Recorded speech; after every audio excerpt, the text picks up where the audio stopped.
श्री स्वामी समर्थ मंडळी, श्रावणी सोमवारी भगवान शंकराच्या पिंडीवर मंदिरात किंवा घरच्या घरी शिवमूठ कशी अर्पण करावी तेच आज मी तुम्हाला सांगणार आहे.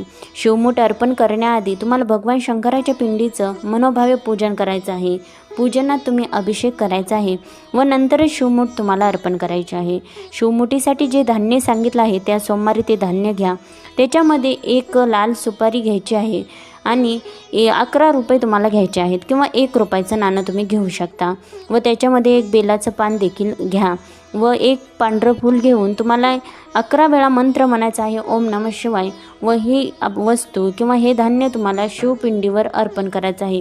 घरी असाल तर घरी तुम्ही एका प्लेटमध्ये अर्पण करू शकता व मंदिरात असाल तर शिवपिंडीवर तुम्हाला अर्पण करायचं आहे.